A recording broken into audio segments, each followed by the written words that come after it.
द्रौपदी के चार हरण के पीछे कई कारण हैं।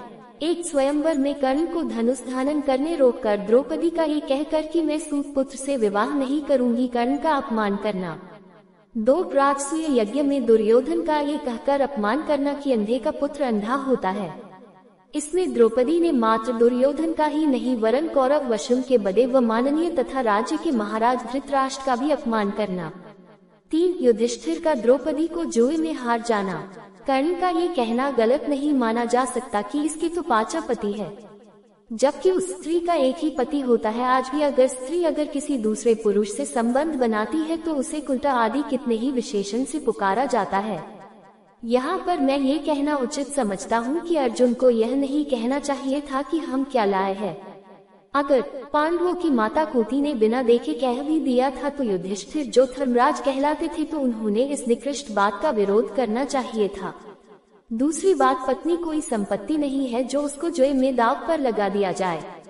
यही सब कारण थे जिसके कारण दुर्योधन द्रौपदी का अपमान करना चाहता था।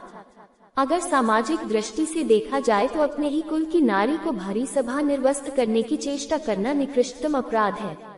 वैसे देखा जाए तो इस कांड में भीष्म पितामह, राजगुरु द्रोणाचार्य व धृतराष्ट्र सभी अपराधी है। किसी ने भी दुर्योधन के इस कृत्य को रोकने का प्रयास नहीं किया।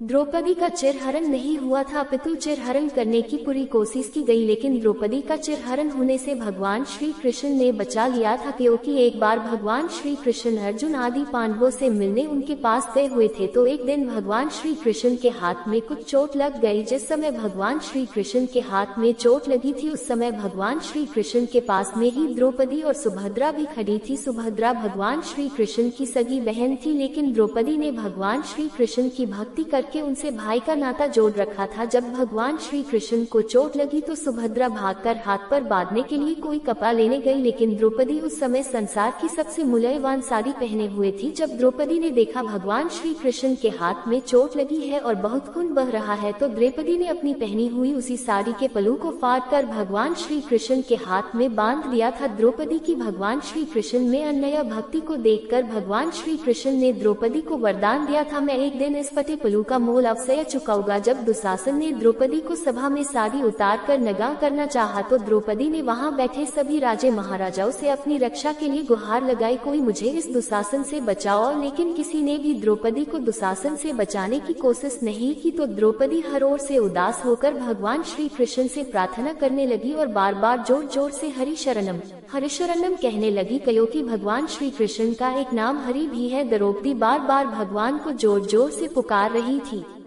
और भगवान श्री कृष्ण ने गुप्त रूप से द्रौपदी की सहायता करी। दुशासन द्रौपदी की साड़ी उतारने के लिए जयो जयो साड़ी खींचता था वैसे वैसे साड़ी बती जाती थी। दुशासन सुबह से लेकर शाम तक द्रौपदी की साड़ी खींचता रहा, लेकिन खींची गई साड़ी का ढेर लग गया था। सभा में बैठे सब लोग ये दृश्य देख हैरान थे, इस साड़ी का अंत नहीं आ रहा है, आखिर यह साड़ी कितनी लंबी है। पूरा सभा भवन खींची गई साड़ी से भर गया था, लेकिन द्रौपदी के शरीर से 1 इंच भी साड़ी नहीं उतर रही थी, बस साड़ी खींचने पर लंबी होती जा रही थी। अंत में थक कर दुशासन ने साड़ी उतारना बंद कर दिया था। इस प्रकार भगवान श्री कृष्ण ने उस द्रौपदी के पल्लू फाने का मोल चुकाया था, उसे बदले में संसार की सबसे बड़ी साड़ी देकर।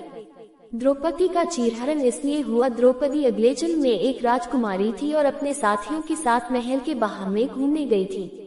घूमते हुए वह नदी के किनारे एक ऋषि नहा रहा था। द्रौपदी ने उसके कपड़े को वृक्ष के नीचे से छुपा दिया। इसी कारण ऋषि ने क्रोध में आकर पाउटिंग द्रौपदी को श्राप दे दिया कि तुम्हारे भी एक दिन वस्त्र का हरण हो जाएगा। इसी कारण महाभारत में द्रौपदी चीरहरण।